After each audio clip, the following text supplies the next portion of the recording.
Ya, nanti oke. saya Oke, finalnya nggak akan sempat bilang minta ampun. iya, Ya, dulu. oke. Ini Ya, kan harus silahkan. berbicara tentang Kristen dulu, dia sudah dipenuhi oleh Roh Kudus, tentu Roh Kudus memberikan tuntunan, peringatan ya ketika dia ada di dalam, kubangan tadi. Nah, lalu kalau dia nggak minta ampun, berarti kan dia, tidak merespon, si Roh Kudus tadi ya, karena Roh Kudus sudah memperingatkan, Mhm, dia nggak mau merespon, mhm, nggak sengaja. mhm, Ya. mhm. Nah pertanyaannya, Pak Alek, halo, cek, Yo, halo? yo. Nah Yo, pertanyaannya denger, denger. ya, nah pertanyaannya apakah kalau orang yang sudah didiami oleh Roh Kudus begitu ya Pak Alex ya, kemudian dia, masuk dalam kubangan tadi, apakah, dia tidak akan berusaha untuk keluar dari kubangan itu? Apapun caranya. Misalkan Pak Alex masuk dalam kubangan nih, ada saya misalkan, "Ayo Pak Alex itu ada tali tuh, ambil." Manjat Loh, gitu ya. Ya meskipun tadi itu saya tuh sebentar, saya tuh tadi tidak bertanya itu. Kan tadi kita sudah sepakat toh. Bila dia itu mati, ya kan, di dalam kubangannya itu tidak sempat minta iya, ampun, dia betul masuk neraka. betul Ya, begini, sebentar itu bukan kan tadi sudah titik. Saya itu kan sebentar itu kan sudah titik tadi kan kita sudah sepakat. Kalau dia mau menyambut tali untuk selamat ya itu enggak beda cerita, saya enggak membahas itu. Yang satu tadi pertanyaannya itu kan tadi saya tingkatkan, ya kan? Saat dia itu hidup banyak melakukan penginjilan daerah pedalaman dan sebagainya. Bagaimana Tuhan Anda itu Maha Kasih, gitu loh. Semua perbuatan baiknya dia melakukan firman-Nya, ya kan? Saat hidup nih penginjilan ini, ya kan? Dia melakukan firman. Itu begitu dia mati karena sesuai Yakobus 4:17 tadi, ya kan? Itu dia mati masuk neraka. Kasihnya Tuhan Anda di mana? nah, Saat hidup selama bertahun-tahun menderita di daerah pedalaman padahal dia kaya raya, nah memilih hidup penginjilan, mati karena itu masuk neraka. Kasihnya Tuhan Anda di mana? nah kembali lagi Pak Alex, yang bisa menjamin, orang itu adalah orang yang dipenuhi Roh Kudus atau lahir baru siapa? Karena banyak juga penginjilan yang dilakukan dalam tanda kutip ya, tidak sesuai dengan apa yang firman Tuhan. Dalam, tanda kutip dia melakukannya untuk kepentingan diri sendiri atau mungkin, untuk hal-hal yang lain, Pak Alex. Kalau intinya gini Pak Alex, kalau dia benar-benar orang percaya, orang yang lahir baru, saya yakin, saya jamin 100% di akhir hidupnya, dia pasti punya kesempatan dan mau untuk, melakukan pertobatan. Tadi dikatakan oleh Pak Pras tadi, 1 detik hanya tinggal bilang, Hmm, "Aduh Tuhan ampuni saya," udah beres. hmm, Ya nggak mungkin ya, maksudnya ya, tiba-tiba kita langsung nggak ngucapin itulah. Kan nggak mesti harus diucapkan, dalam pikiran, dalam hati juga bisa terlintas untuk, "Aduh saya berdosa," gitu ya, "tolong maafkan saya," ya, beres hmm, gitu. Ya kembali hmm. lagi, jadi apakah si pendeta ini benar-benar seorang yang sudah lahir baru, atau jangan-jangan dia hanya, secara bahasa umumnya Ya, kalau ya, oke. ya, itu saja. Ya, oke, oke. Ya, saya sudah dapat poinnya lah. Nah, makanya kalau Anda sadari ya, tentu kan saya kan juga bisa berpikir normal. Kan Anda juga bisa berpikir sehat juga, kan itu kan. Nah, saya ini coba melihat ajaran Protestan dari wawasan saya, gitu loh, ya kan. Itu loh yang ada di Protestan itu, seperti itu, kan itu. Nah, kembalikan lagi kepada Anda yang Protestan. Masih tetap mengimani hal yang seperti itu dengan berbagai alasan yang menguatkan diri Anda, itu silahkan, itu hak pribadi masing-masing. Nah, gitu kan. Tapi kalau menurut saya kan kenapa nggak mau mengimani itu karena saya punya pembanding yang lain, kan Ya itu. silakan pembanding yang seperti apa Pak Alex? Nggak apa-apa, Ya, seksi terakhir. sebentar. Saya kalau mau beli rumah, saya nggak langsung percaya hanya satu rumah itu tok lah. Cari uang ya susah, ya. Saya tentu akan membanding-bandingkan dengan rumah-rumah yang lain. Loh kok membandingkan? Ya terserah saya lah, hak saya, kan itu. Dan apa, ada rumah yang dengan tipikal seperti yang Anda sampaikan itu tadi, ya kan? Seperti apa? Di mana saat dia hidup, ya, berbuat baik, penginjilan dan sebagainya, hanya karena mati sesuai Yakobus 4:17 masuk neraka. Karena nggak mau menyambut yang sudah dikasih tahu Roh Kudus, kok nggak mau menyambut, hanya 1 detik saja nggak mau, gitu kan? Mesti masuk neraka. Ada yang berumah berpahaman seperti itu, ya. Sementara saya tahu rumah yang lain yang berpemahaman menurut saya lebih logis. Ya. Di mana rumah yang lainnya itu adalah sama-sama beriman konteksnya. Tapi di sana rumah yang satunya itu adalah dia perbuatan baiknya itu saat dia itu sehat, penginjilan kalau saya Islam, ya kan, melakukan dakwah di pedalaman, ya kan, ataupun dengan dakwah seperti inilah yang kita online, ya kan, ataupun lewat WA, tentu Anda tahu saya kan aktif di WA, itu kan banyak WA grup yang saya kirimkan ataupun japri ke orang-orang, ya kan. Tentu sama-sama pahala, tapi jumlah pahalanya beda, lebih menderita yang terjun langsung ke lapangan. Kan itu. Nah, itu kalau katakan saya mati, katakan saya mati di sana. Orang kalau di Islam itu hidup itu seperti ujian. Ya, ujian itu maksudnya gimana? Kalau diberi soal 10 oleh pihak sekolah, ya, saya merasa bisa mengerjakan 7. Hasilnya belum keluar nih. Belum keluar final, hasilnya belum keluar. Tapi saya kan kalau ujian bisa merasa mengerjakan, saya bisa mengerjakan semua, saya bisa mengerjakan 9 kayaknya. Pasti lulus, yakin. Dalam hati kan seperti itu. Anda kan pernah sekolah. Kan itu kan? Beda dengan yang tidak pernah mengerjakan sama sekali. Waduh, kayaknya aku nggak lulus ujian. Kan punya pemikiran seperti itu, wajar kan? Nah, sama juga di Islam. Di Islam hidup itu ujian. Selama hidupnya, saya merasa tidak pernah membunuh, tidak pernah memperkosa. Saya selalu berbuat baik. Ini ngomongin tetap di Islam ya, beriman kepada Tuhan dan Nabi Muhammad ya kan? Nah, di sana saya sholat, saya puasa.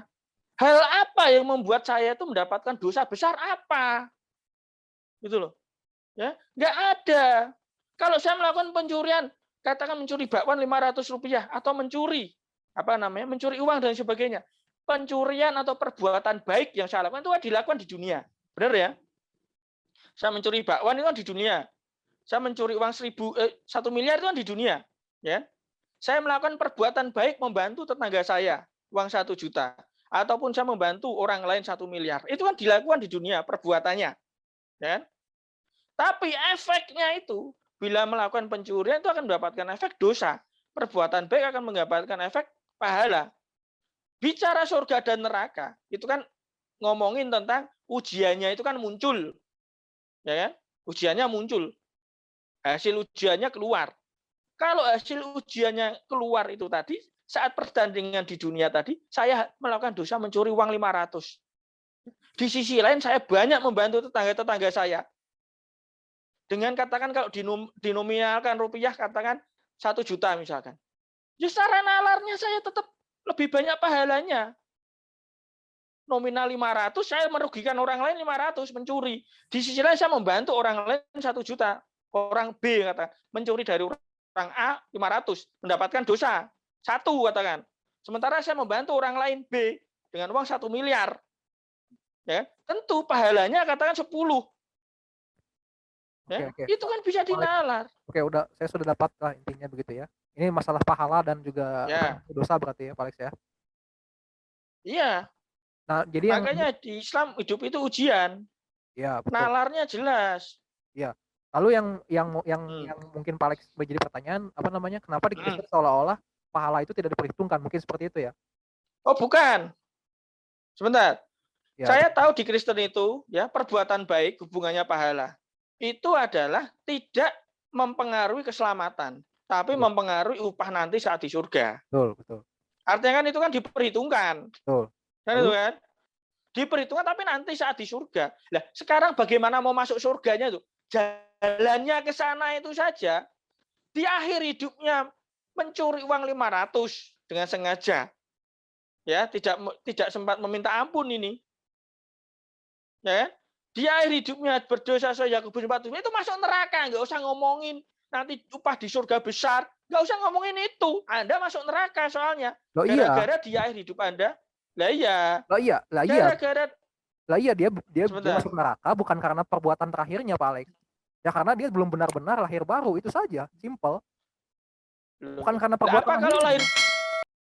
Loh, lah kalau dia lahir baru, yang kan saya sudah bilang kalau dia sudah lahir baru, saya yakin 100% bahkan 1000% dia akan bertobat di akhir hidupnya, minta ampun. Ya udah dia masuk surga. Kan itu aja simple. Lah iya. Iya. Berarti sebentar. Lah iya semua makanya. Gini loh. Bila dia itu ya kan, dia di akhir hidupnya, ya Anda sebut aja itu tidak lahir baru berarti. Ya. Tapi Berarti dia belum menerima Tuhan Yesus sebagai juru selamat. Loh, kok begitu Ya, seperti itu? loh Kalau Anda iya kok dong. lahir kan seperti itu? Loh ya, kalau orang sudah menerima Tuhan Yesus kan dia lahir baru, Roh Kudus ada dalam dirinya, ya kan? Ya itu dia yang dikatakan lahir baru, dia itu yang dikatakan selamat. Ya, Tuhan Yesus katakan di dalam Yohanes pasal 4 kepada Nikodemus, kalau barang siapa tidak lahir baru, tidak dilahirkan dari roh dan juga air, dia tidak akan mengerti tentang kerajaan Allah. Ya artinya kalau dia belum mengerti apa namanya? Kalau dia belum lahir baru gitu ya, bagaimana dia bisa tahu tentang surga? Bagaimana dia layak untuk surga? Itu saja patokannya. Nah, yang jadi permasalahan kan tadi kata Pak Alex, apa namanya, kalau dia tidak sempat bertobat, ya artinya dia bukan lahir baru, bukan orang yang lahir baru, begitu Pak Alex. Ya, itu saja, simpel jawabannya. Mungkin, ayo silakan Pak Alex. Ya, ya, ya. Ya sudahlah, yang jelas saya nggak ngerti ya, Anda sudah menangkap pembicaraan kita itu tadi apa tidak, saya nggak ngerti lah, ya kan? Karena sepemahaman saya dari diskusi kita tadi, ya, saya mundur lagi. Kok Anda mengatakan bahwa orang yang sudah lahir baru itu apabila dia di detik akhir hidupnya tidak mau menerima, tidak mau bertobat, Anda mengatakan itu dia tidak lahir baru. Kan Itu gini Pak Alex, bahasan. kan dari awal saya bilang, alurnya ya Pak Alex ya, ketika orang Kristen itu dikatakan dia bisa masuk surga, pasti 100% masuk surga itu kan karena dia dibebaskan dari perbudakan dosa, diperbudak oleh dosa. Dosa apa sih? Dosa keturunan Adam, warisan ya. Jadi itu pertama. Kemudian selanjutnya kan ketika dimerdekakan, dibebaskan, ditebus, kan saya katakan apa namanya dia dikasih kebebasan untuk menjalankan apa kemerdekaannya, menjalankan keselamatan. Ini kata benda loh ya, bukan perbuatan. Dia diberikan kebebasan sama Tuhan. Ya terserah deh kamu mau pakai untuk apa, mau pakai untuk melayani Tuhan, mau pakai untuk melayani dunia, melayani diri sendiri, itu terserah. Ya itu karena betapa baiknya Tuhan. Dia apa namanya membebaskan kita, natur manusia begitu. Ya, tidak seperti robot yang udah kamu pokoknya harus menyembah saya. Kamu dikasih keselamatan, kamu harus sembah saya. Nah, Loh, seperti itu. Anda itu Nah, tunggu dulu Pak, gimana ya? Sebentar, tunggu dulu. sebentar. Tunggu dulu Anda saya selesaikan dulu Pak, mengatakan nanti biar nggak tidak sebentar. nanggung.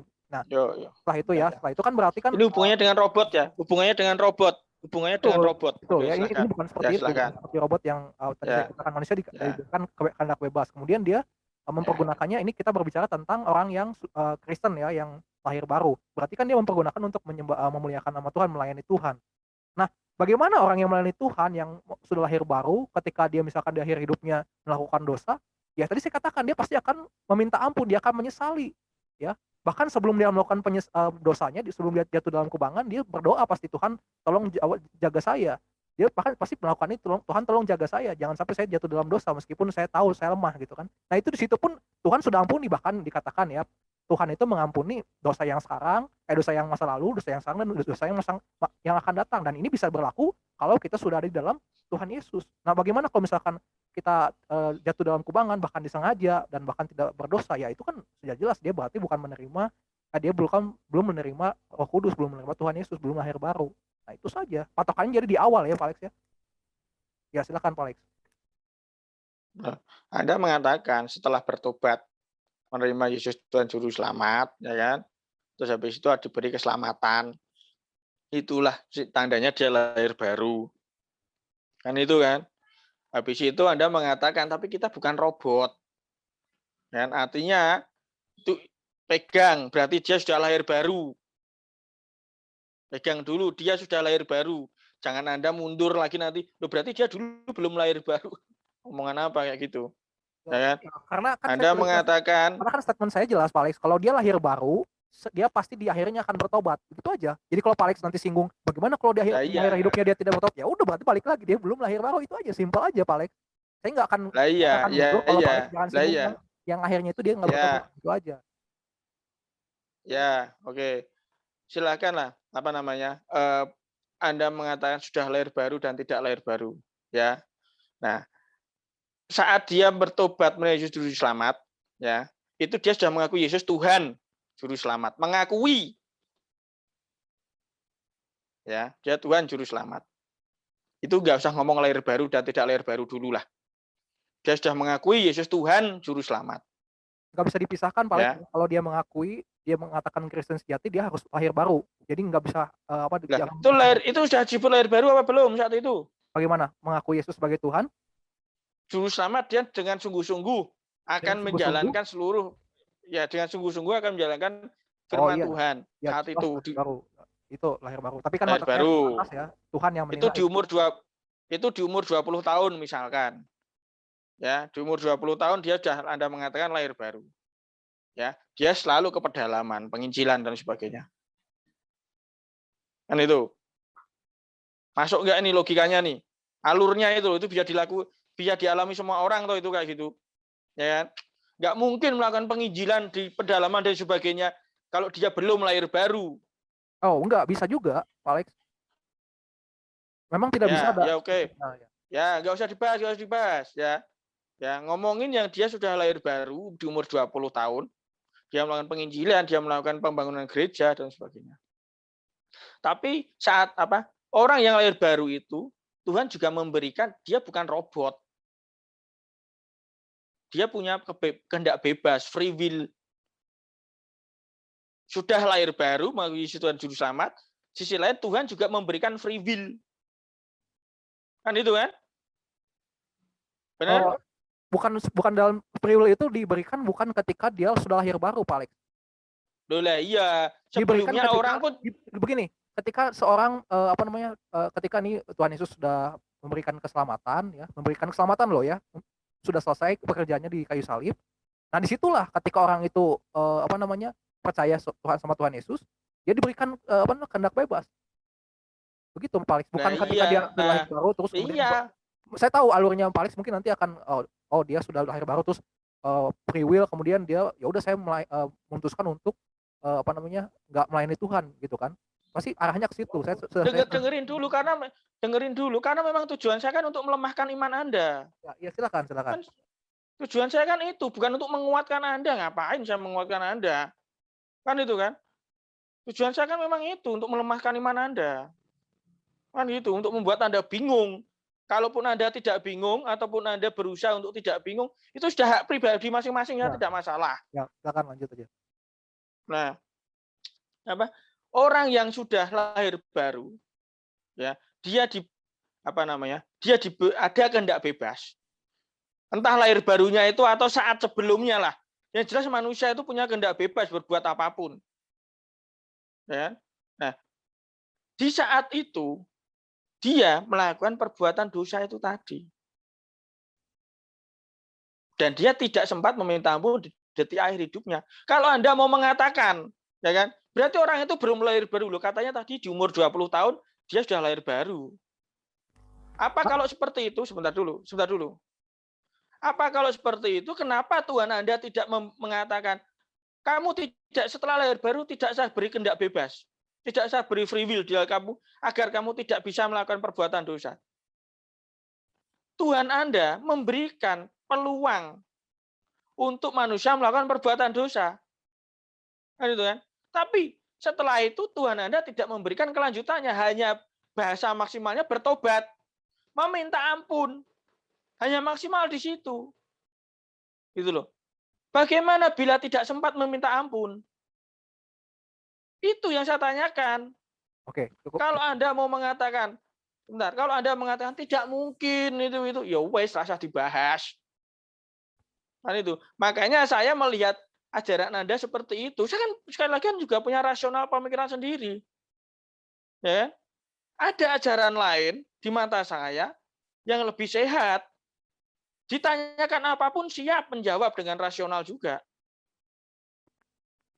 Apakah ada banyak pilihan rumah, saya memaksakan harus membeli rumah yang menurut saya nggak bagus? Kan tidak. Wong nanti saya yang menghuni rumah itu selamanya. Kan itu, mengapa saya harus membodohkan diri sendiri, mengungkung diri sendiri untuk harus membeli rumah itu? Ngapain? Kan gitu, tugas manusia itu di dunia ini punya uang, punya pengetahuan, punya otak, punya internet untuk mencari tahu rumah yang sehat itu yang bagaimana. Ya, sudah cukup di situ. Kan gitu. Ya, terima kasih. Ya, oke, silahkan. Ya. Jadi yang saya tangkap begitu Pak Alex ya, ini kan mengenai rasional atau tidak rasional gitu ya. Nah, mungkin yang pertama rasional berkaitan dengan apa Pak Alex? Berkaitan dengan pengampunan ketika dia sudah lahir baru. Tadi kita bahas tentang anak yang 20 tahun, terus kemudian dia diberikan kehendak bebas, peluang dosa, kemudian jatuh dalam dosa dan kemudian sudah masuk neraka, seperti itu ya Pak Alex ya. Atau mungkin misalkan oh tidak mungkin ya, tidak mungkin dia lahir baru terus dia tidak sempat meminta ampun, begitu ya, tidak rasionalnya Pak Alex. Ya tidak sebenarnya yang ada pertama sampaikan tadi loh. Sudah lahir baru, banyak melakukan penginjilan, membangun gereja, perpuluhan dan lain sebagainya. Itu kan pengorbanan toh itu. Ya, dengan harapan dia nanti di surga dapat mahkota yang tinggi. Kan itu kan pengorbanan.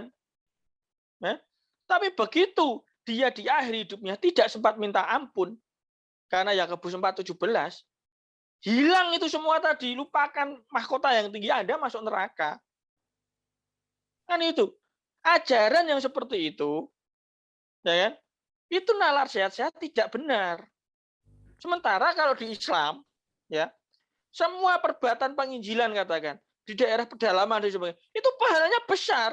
Sisi lain saya melakukan mencuri bakwan Rp500, ya kan? Itu juga dosa, tapi nanti ditimbang, tentu akan lebih banyak pahalanya daripada perbuatan mencuri Rp500 tadi. Masuk surga jelas. Nalarnya jelas seperti itu. Nah kalau di ajaran agama Anda ngapain diri kita harus memaksakan membeli rumah itu? Siapa yang memaksa diri kita? Itulah gunanya setan tadi kalau Anda ingat. Ya kan? Sebelum Anda on cam kan, sebelum Anda record tadi pembicaraan awal kita.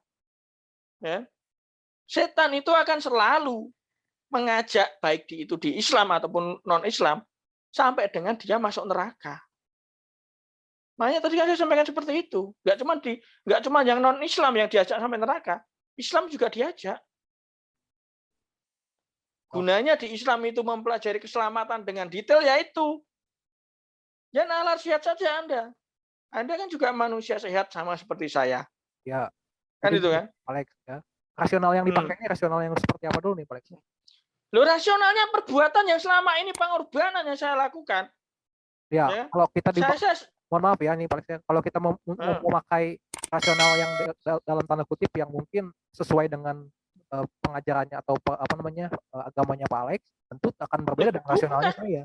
Begitu, Pak Alex. Nah, ini saya memakai rasionalnya, ini bukan soal agama.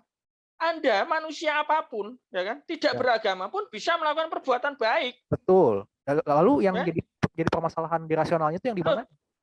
Loh, saat Anda Kristen, ini masuk ajaran ini, melakukan perbuatan baik, melakukan penginjilan, melakukan membangun gereja, ya, itu tidak ada nilainya begitu di akhir hidup Anda melakukan satu dosa. Nah, Anda memakai ini itu karena di dalam konsep agama Anda, ya, saya tahu ada konsep penimbangan. Bukan, Anda kan tadi dosa.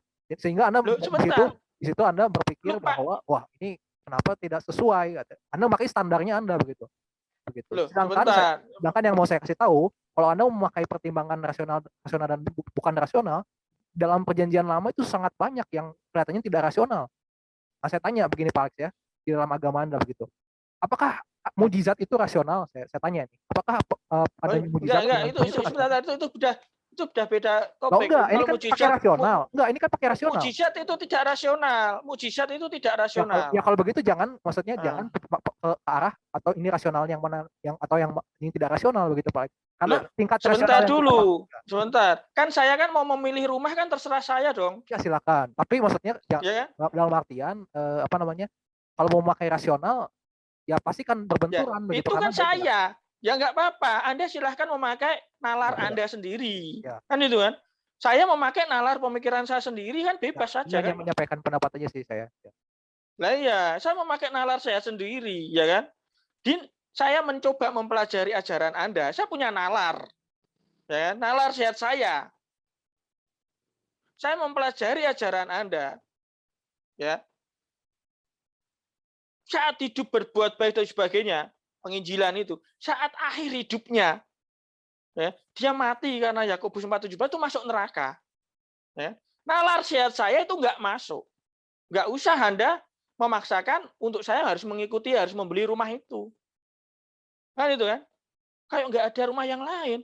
Saya punya uang, saya punya kebebasan, saya mencoba melihat rumah yang lain kan, itu di mana dia perbuatan baiknya itu diperhitungkan, penginjilan, membangun gereja dan sebagainya itu diperhitungkan saat akhir hidupnya, ya kan? Hanya mencuri uang 500, hanya sesuai Yakobus 4:17, Itu yang mempengaruhi dosa. Ya, tapi itu hanya mengurangi sedikit saja. Saya tetap nyaman di rumah itu. Ya saya milih yang rumah itu kan nalar saya. Kan itu, nalar saya mengatakan gitu. Kalau Anda memiliki nalar yang lain, ya silahkan. Kan itu. Saya mencoba melihat ajaran Anda, rumah Anda A, dan saya juga memiliki pandangan yang lain, rumah B. Itu kan hak saya mau memilih yang mana, wong saya punya uang. Oke, langsung saja berarti Pak Alex ya. Oke, terima kasih. Ya, misalkan tadi dikatakan tentang nalar, tentang tidak diperhitungkan dan lain sebagainya, jelas ya Pak Alex, saya tidak pernah menyinggung bahwa kok ini perbuatannya tidak diperhitungkan Tuhan. Tentu jelas diperhitungkan Tuhan begitu Pak Alex, tentang apa dianya, penginjilannya dan lain sebagainya. Ya katakanlah dalam diperhitungkannya sebentar, diperhitungkannya itu kan untuk nanti di surga toh, bukan untuk menuju keselamatannya toh. Keselamatan untuk apa? Karena keselamatan sudah diperoleh dalam Tuhan Yesus Kristus. Loh lah iya, bila dia di akhir hidupnya itu melakukan Yakobus 4:17 itu masuk neraka. Kan itu tadi tidak masuk ke neraka itu kan tergantung dari ketika dia memilih dia lahir baru atau tidak. Ya, ketika dia benar-benar Tuhan Yesus atau tidak. Kalau misalkan ya tadi udah kita bahas lah. Ya, tadi kita udah bahas lah. Silakan Anda kan juga punya pemikiran sendiri. Saya saya nggak ngerti Anda itu sudah paham dengan yang saya sampaikan atau belum, saya nggak tahu. Kan itu. Saya hanya mencoba menyampaikan, ya kan, tentang ajaran Anda itu seperti itu dan ajaran saya Islam kurang lebih seperti ini. Nah itu kan. Betapa bulatnya ajaran agama Anda dan betapa bulatnya agama saya. Kan itu kan. Itu adalah saya juga sudah tahu plus minusnya masing-masing. Nah itu kan. Saya mencoba memberitahukan ke Anda dengan pemikiran nalar saya, bulatnya ajaran Anda seperti itu. Kan itu. Ya, dari nalar saya ya langsung saja memberitahukan langsung saja dari nalar saya memberitahukan ke Anda bulatnya ajaran Anda itu seperti itu dan Anda merasa nyaman dengan itu, ya kan? Atau Anda tidak setuju dengan saya yang sampaikan, itu silahkan. Gitu loh. Tapi saya tahu rumah yang lain ajaran agama Islam dia jelas. Konsep keselamatannya jelas, jadi saya tentu memilih itu, gitu loh. Nah kan ini kita tidak sedang dalam maksudnya ya saya pilih ini enggak, Pak Alex. Maksudnya kan tadi Pak Alex bilang saya kan dari awal bilang bahwa sampaikan yang memang masih mengganjal ya. Masih mengganjal gitu Pak Alex. Yang tadi Pak Alex katakan mengenai tadi di akhir tadi ya yang pertobatan 20. Iya. Nah itu di bagian mana ya Pak Alex yang kurang, yang mungkin Pak Alex masih mengganjal gitu Pak Alex. Loh yang jelas bukan masih mengganjal. Anda sudah jelas bagi saya. Makanya kan tadi saya tingkatkan. Ya. Bagaimana Tuhan hanya disebut Maha Kasih, kan tadi kan saya gitu. Ya kan? Sudah jelas Anda mengatakan kalau dia di akhir hidupnya, walaupun saat hidup itu banyak melakukan penginjilan sebagainya, tapi di akhir hidupnya dia sengaja melakukan perbuatan dosa dan tidak sempat meminta ampun, masuk neraka, ya udah jelas titik. Nggak jelas apanya, jelas itu. Kan itu. Nah, di sana saya larikan bahwa Maha Kasihnya Tuhan Anda di mana? Karena apa? Saat hidupnya dia itu banyak melakukan penginjilan di pedalaman. Saya menanyakan itu dan saya belum mendapatkan jawaban. Satu itu. Yang kedua, ya kan? Oke, satu-satu dulu ya Pak Alex ya, jangan itu ya. Saya. Nah, ya. Itu pertanyaannya itu. Ya kalau berbicara mengenai tadi di akhir hidupnya tidak bertobat dan sebagainya kan saya sudah sampaikan lagi ini mengenai lahir baru, apakah kita sudah yakin benar kita sudah lahir baru kenal Tuhan Yesus, karena kan saya sampaikan bahwa ketika kita melayani Tuhan gitu, kita kan nggak pernah tahu, yang tahu kan hanya Tuhan dan saya begitu kan, orang lain kita nggak bisa menilai gitu. Nah ketika misalkan Pak Alex melihat dia, wah ini hebat nih orang Kristen ya, penginjilan, misalkan saya nih dilihat penginjilan, kemudian mengasihi orang, wah kelihatannya memang dari luar baik. Tapi kan yang tahu kan lahir baru atau enggak kan hanya sebentar ya, kalau hanya ngomongin jawabannya jangan ngomongin pribadi. Lalu jangan ngomongin pribadi antara Anda dengan Tuhan, si A dengan Tuhan. Kalau ngomongin itu nggak ada ya bisa dibahas. Ya, apa Anda tahu dalam hati saya? Saya juga nggak tahu dalam hati Anda. Nggak usah dibahas. Nah, makanya saya kembalikan lagi Pak Alex ya, berarti intinya orang yang tadi belum bertobat tadi ya, itu belum lahir baru, sudah begitu saja titik. Ya. Yang di mata saya entah dia lahir baru atau dia tidak lahir baru, ya kan? Ini kan sekali lagi menurut pandangan saya, ya kan? dia setahu saya orang itu sudah menerima Yesus dan juru selamat. Kan itu kan. Dia banyak melakukan penginjilan di Nah, daerah pedalaman. kalau bicara setahu itu kan berarti kita bicara tentang maksudnya kita menilai subjektif dong orang lain kan. Loh lah iya saya mau membeli rumah kok. Gimana saya tidak mau menilai subjektif? Enggak, kita kan maksudnya ini menilai orang kan, hidup orang gitu. Bukan kita yang nilai kan, yang kita nilai kan ajarannya, ajarannya. Lah iya. Nah, jangan langsung menilai kita, oh ini orang kelihatannya. Lah saya taunya ajaran dari mana itu kan ya dari perilaku orang itu. Iya, betul. Tapi kan itu tidak bisa dijadikan apa namanya patokan. Wah, ini orangnya sini berarti orang ini sudah masuk neraka begitu. Ya kalau boleh kita melihat, tapi kan tidak bisa dijadikan patokan 100% itu benar begitu, Pak Alex. Ya kalau hanya ngomongin ajaran, nggak ada contoh orangnya, ya nggak usah dibahas. Ya betul, tidak apa-apa mau melihat orangnya itu tidak apa-apa, emang dari bawahnya. Tapi maksudnya kan, maksudnya jangan dijadikan dasar atau patokan, Pak Alex. Jadi misalkan, oh ini orang ini menurut saya dia baik gitu, ya udah berarti patokan saya. Kalau Anda mau hanya bicarakan, gitu. Anda mau membicarakan hatinya orang itu siapa yang tahu, itu rasa dibahas, Mas. Ya kan? Betul. Poin Anda kan itu kan. Saya tidak menyalahkan Pak Alex mau memakai apa namanya perbuatan orang itu apa namanya kelihatan baik oleh Pak Alex. Ya itu justru itu karena kita melihat itu orang itu selamat kan karena dari perbuatan buahnya kan, dari buahnya. Seperti itu. Begitu saya setuju. Tapi maksudnya jangan dijadikan itu patokan untuk menilai kebenaran itu, ya itu orang itulah yang benar begitu. Ya, saya hanya melihat dari luar saja apa yang dia tampilkan. Ya, lalu lanjut. Saya membeli rumah nih sebentar. Saya membeli rumah. Di luar terlihat mewah bagus.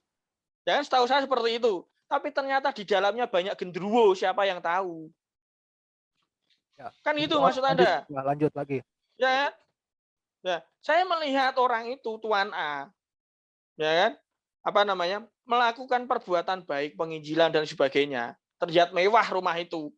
Tapi kan dalam hatinya itu kan saya nggak tahu sama rumah itu ada genderuwonya apa enggak. Kayak gitu kok mau dibahas? Ya atau lebih gampangnya. Kan gitu. Atau lebih gampangnya Pak Alex, udahlah anggap aja Pak Alex, anggapan Pak Alex ini benar gitu ya, orang ini sudah lahir baru, begitu saja ya, biar gampang ya. Loh ya lah kan saya mau membeli rumah, terserah pemandangan saya. Enggak, maksudnya ini sudah yang Pak Alex ngomong ini sudah benar lah, katakanlah seperti itu lah ya. Lah iya menurut wawasan saya. Ya lanjut lagi Pak Alex. Nah di sana orang itu apa banyak jelas menderita, ya kan? Seperti ada itu kan orang yang sudah kaya tapi malah menjadi apa penginjil, kan banyak juga di berita-berita di dunia kan banyak itu. Siapa itu cewek itu juga seperti itu, bos anaknya bos rokok itu kan, siapa namanya lupa itu juga memilih menjadi penginjil kan itu kan. Nah di sana dia menderita dan sebagainya, terus di akhir hidupnya ya dia hanya berdosa, saya Yakobus 4:17 masuk neraka mati karena apa namanya tidak mau meminta ampun. Ya sebentar Pak Alex. Kalau dia saya potong dulu Pak Alex ya. Yakobus 4:17 itu konteksnya apa Pak Alex? Ya silakan Anda baca, tadi sudah saya bahas. Apa selalu baru dihubungkan dengan akhir hidup? Ya itu. Padahal itu bukan mengenai akhir hidup Pak Alex. Loh bukan. Saya bacakan Yakobus 4:17 ya. Ya. Jadi jika orang tahu bagaimana ia harus berbuat baik tetapi ia tidak melakukannya, ia berdosa.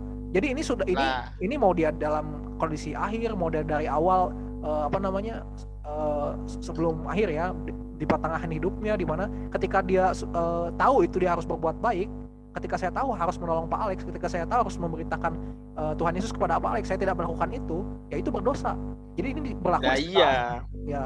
Betul, itu berlaku nggak cuma di akhir hidupnya. Yang saya pertanyakan itu bila itu terjadi di akhir hidupnya dan dia mati. Ya kalau untuk berbicara itu tidak usah dari Yakobus juga, masih banyak Pak Alex ya. Loh ya betul, saya memberikan contoh itu yang sesuai di ayat Anda itu loh. Ya sini hanya info saja begitu Pak Alex, silakan. Nah iya, kan saya boleh juga memberikan ayat itu. Ya? Ataupun menginginkan wanita lain, itu sudah berzina. Matius 5:28. Kan itu kan? Menginginkan wanita lain itu tidak cuma di akhir hidupnya, di awal, di tengah itu bisa semua. Kan itu. Nah, jelas di Yakobus 4:17 itu mengatakan berdosa bila dia mati. Itu loh. Saat itu dia mati. Masuk mana? Kalau Anda mengatakan kalau dia tidak sempat meminta ampun di detik-detik akhirnya karena nggak mau menyambut Roh Kudus, jadi berarti dia belum lahir baru, ya sak karepmu. Itu udah urusan pribadi dia. Tapi kan ajaran itu yang saya tahu, ya kan? Yang saya tahu bila dia di akhir hidupnya tidak meminta ampun masuk neraka. Walaupun di saat hidup banyak melakukan penginjilan dan sebagainya itu nggak ngaruh untuk tiket keselamatannya itu tidak berpengaruh. Masuk neraka. Lah ada rumah menjanjikan seperti itu. Sisi lain di Islam penginjilan, membangun gereja dan sebagainya itu mendapatkan pahala. Peluangnya masuk surga jelas sangat banyak di Islam. Mengapa saya harus memiskinkan diri saya sendiri untuk memilih itu? Saya ini orang sehat, sehat akal. Anda juga sehat akal. Anda mau tetap berkecimpung di sana, hak Anda. Saya juga memilih sesuai akal sehat saya, hak saya. Tapi di sini saya itu kan mencoba memaparkan ajaran Anda sesuai wawasan saya. Kan itu. Saya juga menerima, Pak, ajaran saya silahkan Anda kritisi secara detail. Seperti saya detail mengkritisi ajaran Anda. Oke, baik saya jawab ya, Yakobus 4 ayat 17 tadi ya. Di kata berdosa di sini Pak Alex ya, saya tekankan bukan dalam artian intinya dia langsung masuk neraka Pak Alex, bukan begitu. Ya. Karena masuk neraka dan tidak masuk neraka kan sekali lagi ketika dia menerima Yesus sebagai Tuhan, ya, kemudian dia dibebaskan dari hukuman maut, dari neraka. Ya, bagaimana pertanyaannya ketika dia sudah masuk lahir baru, ya, kemungkinan dia melakukan kesalahan, dia berdosa, ya tentu itu minus ya. Dia melakukan salah, cacat begitu Pak Alex. Dia melakukan cacat. Tapi ini punya hukuman Pak Alex. Dosa di sini kan artinya dia bukan dosa penghukuman kekal di neraka, tapi dia punya minus, ya, dosa minus, melenceng, ya. Nah, apa hukuman pertama? Apa kerugiannya? Yang pertama di dunia, waktu hidupnya berakhir, dia tidak bisa menikmati yang ada di dunia. Orang lain masih bisa ada di dunia, ya, bisa melakukan penginjilan, dia penginjilannya harus terhenti ini di sini, gitu ya. Padahal mungkin dia masih pengen penginjilan, masih pengen punya keluarga, ya, gitu Pak. Itu pertama hukuman di dunia, dia berdosa. Kemudian hukuman di akhiratnya bagaimana? Ya, ini sekali lagi ini bukan berkaitan dengan hukuman kekal. Kalau bukan berkaitan dengan hukuman kekal, berarti bagaimana? Ya tetap dia bisa selamat. Dia bisa selamat, Pak Alex. Karena bukan berkaitan dengan hukuman kekal neraka kan. Hukuman kekal kan tadi sudah dituntaskan ketika dia menerima Yesus sebagai Tuhan. Ya berdosa di sini ya berdosa bukan berkaitan dengan hukuman kekal.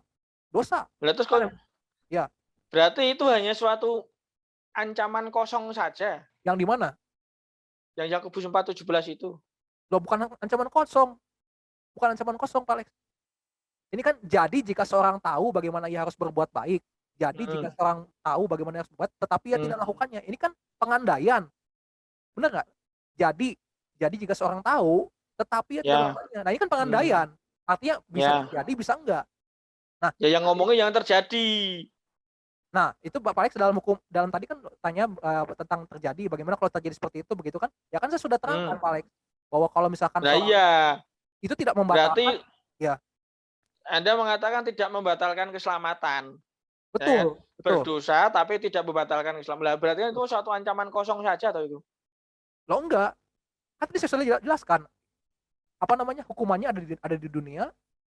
Ya dia dapat itu minusnya, dia tidak bisa lagi misalkan penginjilan lagi, dia tidak bisa lagi kata siapa? Loh, dia sudah mati. Misalkan tadi kata Pak Alex. Oh, mati.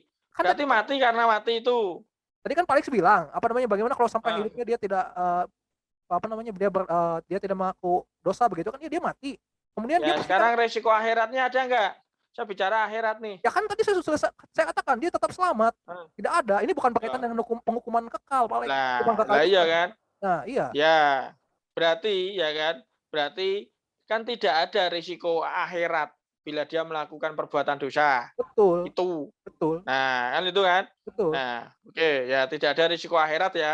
Betul. Nah, sekarang kalau saya ganti ya, jenis perbuatan dosa Anda baca Matius 5:22. Tuh. Ya, tunggu dulu ya. Tertulis di sana. Coba Anda bacakan. Saya juga bisa baca dari HP. Tetapi aku berkata kepadamu, setiap orang yang marah terhadap saudaranya harus dihukum. Siapa yang berkata kepada saudaranya kafir harus dihadapkan ke mahkamah agama, dan siapa yang berkata jahil harus diserahkan ke dalam neraka yang menyala-nyala. Nah, oke ya. Tertulis neraka. Ya. Anda mengatakan kepada orang lain jahil, ya kan? Neraka tuh. Ya. Berarti apa? Saat Anda hidup, ya, di dunia melakukan penginjilan itu tadi, ya. Anda melakukan penginjilan, ya. Ya kan? Anda melakukan penginjilan. Terus di akhir hidup Anda itu melakukan perbuatan sesuai Matius 5:22 itu tadi. Katakan jahil, nggak sempat meminta ampun, masuk neraka. Jelas itu bukan soal tafsir lagi ini dosa ini tidak menyebabkan masuk neraka. Bukan seperti itu. Itu tersebut neraka itu. Nah, dari situ itu kan jelas tertulis. Ada ajaran rumah yang mengajarkan seperti itu. Saat penghidup melakukan penginjilan, bangun gereja dan sebagainya, dan hanya mengatakan jahil, menyebabkan jelas masuk neraka, nggak ada alibi lainnya di sana. Itu tidak menyebabkan masuk neraka, nggak menyebabkan, nggak ada, itu tertulis jelas neraka. Di sisi lain, ya kan, ajaran Islam itu penginjilan sebagainya itu mendapatkan pahala untuk keselamatan. Masuk neraka nggak ada di Islam, nggak ada seperti itu. Kan itu. Mengapa saya harus memilih ajaran rumah yang seperti itu? Kalau saya, kan itu.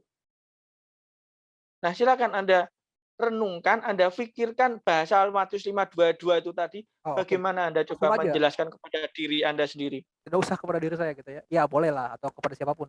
Pak Alex lah, saya jawab aja ya.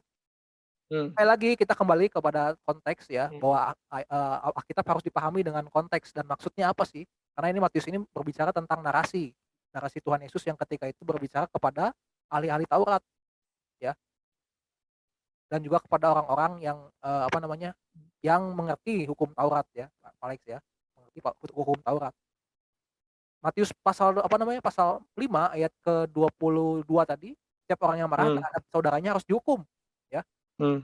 Dalam konteks apa nih? Dalam konteks hukum Taurat. Kita tahu hukum Taurat itu tegas ya, tegas Pak Alex. Pokoknya salah A, ya udah salah hukum A. Lalu siapa yang berkata kepada saudaranya kafir harus dihadapkan dengan mahkamah agama. Jahil harus diserahkan ke dalam neraka yang menyala-nyala. Nah, artinya untuk apa Tuhan Yesus berkata seperti ini, Pak Alex? Untuk menunjukkan ketegasan dalam hukum Taurat, ya.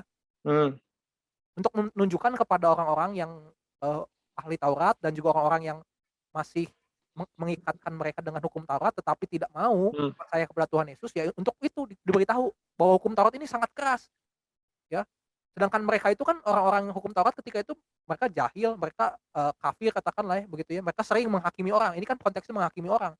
Kafir bilang berkata kafir itu berarti kita menghakimi orang dong. Ketika saya bilang Pak Alex kafir, berarti saya menghakimi Pak Alex. Terus saya bilang Pak Alex ini jahil, berarti saya sedang menghakimi.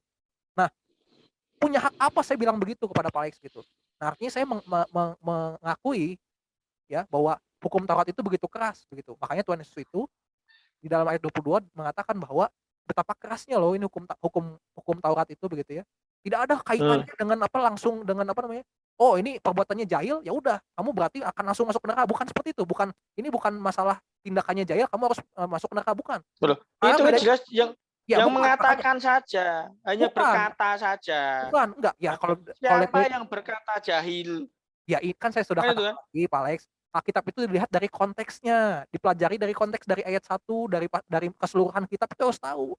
Kalau kita hanya mau mencopot satu ayat saja, contoh ya saya tulis, saya copot dari misalnya misalkan saya ayat 27, kamu telah mendengar firman jangan berzina. Loh, kok saya bisa mendengar firman jangan berzina? Dari mana saya tahu? Pasti saya akan belajar dari ayat-ayat atasnya begitu, latar belakangnya. Tidak bisa seperti itu. Mungkin kalau di ajaran Pak Alex ya, bukan berarti saya membeda-bedakan. Mungkin bisa kita ambil satu ayat. Atau misalkan saya ambil nih ayat nih Pak Alex ya, di dalam ajarannya Pak Alex saya ambil begini. Bentar. Matius 5:22 itu apa? Bentar, saya lanjutkan. Misalkan saya ambil dari pengajarannya Pak Alex gitu. Misalkan tunjukkanlah jalan yang benar, itu di ayat pasal pertama dalam kitab Pak Alex kan. Tunjukkanlah kami jalan yang lurus begitu. Lalu saya bilang kaitan, oh jalan yang lurus itu adalah Tuhan saya. Nah, tentu Pak Alex tidak akan setuju. Pak Alex akan bilang, "Oh, itu pelajari dulu dong," ya. Bukan seperti itu. Nah, seperti itu pun konteks konteks yang Lah harus lah diperhatikan. iya, Ya, makanya. maka sekarang Silakan Anda jelaskan. tadi saya sudah jelaskan, Matius Pak. 5:22 Betul, betul. itu bagaimana penjelasannya? Matius 5 ayat 22 itu Karena sebentar, ya, sebentar. Karena saya hanya membaca, ya, saya hanya membaca di sana, ya. Dan siapa yang berkata jahil harus diserahkan ke dalam neraka yang ya, menyala. ya Sebentar. saya sudah tahu. Dua-tiganya dilanjutkan saja, masih ada hubungannya apa tidak? Sebab itu jika engkau mempersembahkan persembahanmu di atas mezbah dan engkau teringat akan sesuatu yang ada dalam saudaramu terhadap engkau, tinggallah persembahanmu dan ya. Artinya kan ini kan apa? Di Ya, sana jelas terserah. mengatakan, Itu terserah Pak Alex. ya kan? Itu Pak Alex yang penafsiran Pak Alex Loh, yang bukan. tidak. Ya, Itu kan apa namanya? Kelanjutannya kan seperti itu saya hanya betul, betul. membaca. Ya silakan. Ya Nah, kan? nah sudah ya Sementara kalau Anda mengatakan tadi di Islam tunjukkan kami jalan yang lurus. Lah ayat berikutnya kan berhubungan dengan itu. ya gini Pak Jalan Alex. yang lurus itu yang Nah, bagaimana? begini. Nah ini ayat sebentar. Sementara Jangan di ayat Matius 5:22 sampai 24 itu, ya kan? Ayat 23 24-nya tidak berhubungan dengan yang 22. ya, oke. Silakan Anda jelaskan. Bahasakan di sini hanya dituliskan apa? Berkata jahil, berkata tuh ngomong. Ya, Kamu jahil. Saya sudah masuk neraka. ya, Kan gitu. ya. Lihat ya. Oke, saya jelaskan ya Pak Alex ya. Oke, saya jelaskan konteksnya ya Pak, Matius 5 ayat 22 ya. Maka kita mundur, Pak Alex bisa baca kitab di handphonenya, mundur ya. Jangan selalu maju, nggak harus selalu maju ya. Kita mundur ke belakang. Baca misalkan di ayat ke 17, saya mulai dari ayat 17. Janganlah kamu menyangka bahwa aku datang untuk meniadakan hukum Taurat atau kitab para nabi, aku datang bukan untuk meniadakannya, melainkan untuk menggenapinya. Nah, berarti kita tahu, ini Tuhan Yesus ini sedang berbicara tentang hukum Taurat, ya, tadi seperti saya Ya, jelaskan. Lalu di ayat hukum Taurat 18 aku berarti berkata, ada. apa?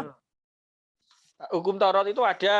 Ya, ayat 18, karena aku berkata kepadamu, sesungguhnya sebelum lenyap langit dan bumi ini, satu iota atau satu titik pun tidak akan ditiadakan dari hukum Taurat. Nah, ini masih berkaitan Ya. Taurat. Hmm. Karena siapa yang menegakkan satu perintah hukum Taurat? Masih hukum Taurat. 20. Maka aku berkata kepadamu, maka berarti masih ada hubungannya kan? Maka itu berarti harus ada sebabnya kenapa kan? Akibat jika kamu tidak benar, oke, masih ada. Nah, sekarang ayat ke 21, kamu setelah mendengar yang difirmankan, masih juga berhubungan. Nah, ayat 22 ini tetapi masih juga berhubungan karena ada kata sambung toh, tetapi. Ya kan? Tapi aku berkata kamu setiap orang yang marah terhadap saudaranya harus dihukum. Di sini Tuhan Yesus berarti mau menegaskan bahwa kamu itu tahu hukum Taurat, kamu ini ahli Taurat begitu. Tapi kamu sendiri berkata apa? Kamu kafir, kamu bisa menghakimi orang lain. Sedangkan kamu tidak tahu bagaimana kamu hidup kamu begitu kan. Ini mau menjelaskan betapa kerasnya hukum Taurat itu. Nah, Tuhan Yesus bilang siapa yang berkata kafir itu harus diperhadapkan ke mahkamah agama. Jahil harus diserahkan ke dalam neraka. Nah, jangan dibawa konteks ini kepada konteks kita. Tentu saya bukan orang ahli Taurat. Orang ahli Taurat itu kan di sini konteksnya dia tidak mau percaya Tuhan Yesus. Ya saya kan sudah percaya Tuhan Yesus. Nah, orang yang mungkin yang tadi Pak Alex bilang yang apa namanya? Yang sudah lahir baru kemudian nanti dia jatuh dalam dosa katakan seperti itu, ya dia kan sudah percaya sama Tuhan Yesus. Dia bukan ahli Taurat, yang nggak mau percaya sama Tuhan Yesus. Ya kalau dia nggak mau percaya sama Tuhan Yesus kemudian dia bilang dia bisa menghakimi orang lain bahwa orang ini jahil, ya tentu Tuhan kan Yesus Anda tadi sudah membaca di Matius 5 18 tadi tidak satu iota pun. Ya, lalu kan salah satu lah, ya kan? Salah satu krusialnya itu kan di ajaran agama Anda itu kan. Anda itu mau memakai. Langsung saja ini kan masih membahas Matius 5:22 yang tadi yang Pak Alex. Loh lah iya, kalau Matius 5:22 ini ya kan. Kalau Anda mau mengatakan ini bukan soal menghakimi orang lain. Kan seperti itu. Bukan, ya? ini masalah justru ini masalah menghakimi orang lain, Pak Alex. Loh, lah iya, maksudnya ini kan bukan hak kita untuk menghakimi orang lain, kan itu kan? Betul. Lah ya, bukan hak kita untuk ini bukan soal masalah membicarakan itu. Memang di betul. Sini itu memang tadi kan sudah jelaskan. Ini itu berkata tentang Tuhan Yesus yang menegur siapa namanya tadi? Ahli Taurat. Mereka ini orang ngerti, orang yang mempelajari hukum Taurat tapi kenyataannya enggak kan? Mereka tahu mereka itu tidak benar karena mereka tidak. Iya, dia menegur orang orang yang tidak hukum Taurat tadi yang Anda sampaikan. Tapi kan di sisi lain agama Anda mengatakan tetap menggunakan hukum Taurat. Nggak usah membahas orang lain. Anda memakai Taurat Perjanjian Lama itu apa tidak sebagai hukum? kan tidak boleh meninggalkan satu iota pun. Ya lalu Kan itu. hubungannya? Loh, lah iya hubungannya dengan ini. Kalau Anda mau larikan, sebentar, kalau Anda mau melarikan ini, Tuhan Yesus itu menegur orang yang di luar apa, yang tidak mengimani apa tadi Anda bahasa tadi itu tadi. Ya orang yang tidak mengimani Ya? Tuhan Yesus, yang tidak mau mengimani Tuhan Yesus, ya ini Tuhan Yesus menegur orang yang tidak mau menerima Tuhan Yesus sebagai juru selamat, sebagai Tuhan. Nah, iya kan Padahal itu dia sudah tahu, padahal dia sudah belajar tentang Taurat, dia sudah belajar tentang kitab para nabi tadi. ya, kan Anda nggak usah bahas itu. Nah, ini kan Ini tuh berkaitan. bahas. Ini Iya, berkaitan, Pak. sebentar. Kan Anda mengimani Taurat sebagai hukum Anda apa tidak? Anda mengimani Nggak perjanjian lama mengimani, sebagai bukan mengimani, saya yakin, saya percaya itu Taurat itu bagian Oke, ya. Anda Lalu? mengimani berarti kan hukum-hukum di sana itu kan Anda terkena. Betul. Nah, bagaimana orang hukum tadi terkena gimana? Hukum-hukum terkena gimana? hukum-hukum daripada yang ada di Taurat itu Anda termasuk di sana. Oh enggak, Kan di dalam Tuhan Yesus itu sudah termasuk, Pak Alex. Karena Tuhan Yesus yang menggenapi. Ya, jadi akhirnya ya, finalnya ya. ada Tuhan Yesus. Jadi saya Ya, tidak bertaurat lagi ya. tidak ada hubungan dengan hukum Taurat lagi. Jadi semua sudah ada dalam kasih karunia Tuhan Yesus. Begitu semua Nah, sudah. ya itu, ya kan. Ya. Kan Anda tadi sudah bacakan juga. Saya tahu juga. Saya juga tahu yang Anda sampaikan itu. Lalu ini makanya saya sampaikan ayat 22 ini tidak ada kaitannya dengan tadi kalau Pak Alex bilang, "Loh, ini berbuat dosa jahil tadi, lalu langsung diserahkan ke neraka." Terus berarti Anda bilang aja, saya tidak mengimani perjanjian lama, itu tidak terkena kepada saya. Loh enggak, bukan tidak mengimani. Kita harus tahu konteksnya, Pak Alex. Orang ini kan diberikan kepada orang ahli Taurat yang ini ditujukan kepada orang lain yang tidak mengimani Taurat. Bukan. Kan itu kan? Mengimani Taurat justru. Mengimani ini bukan tidak mengimani Yesus. Bukan dia tidak mengimani Yesus Tuhan juru selamat. Betul. Lalu? Nah, kan itu kan. Lah, Anda mengimani apa tidak? Mengimani.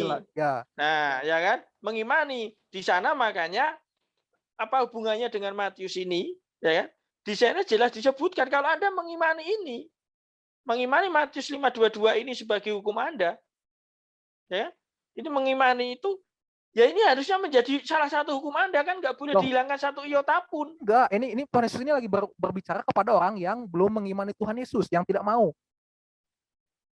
Nah, kalau ayat ini dikenakan kepada saya yang sudah percaya Tuhan, yang sudah mau mengimani Tuhan Yesus, buat apa sudah tidak berlaku, Pak Alex? Benar nggak? Ini kan Tuhan Yesus berkata kepada orang yang bagaimana Anda mengatakan itu jelas di Matius sebelumnya tidak boleh menghilangkan satu iota pun. Ya betul, memang. Ya kan? Memang hukum Taurat memang tidak boleh dihilangkan karena Tuhan Yesus. Lah iya. Ya. Nah, gini. Artinya sebentar, tidak boleh menghilangkan hukum Taurat satu iota pun, itu kan berarti kan mengikat kepada intern. Lalu? Loh, intern di sana. Ya. Kalau ngomongin orang lain yang tidak mengimani Taurat, ya itu kan ekstern, juga nggak usah dibahas.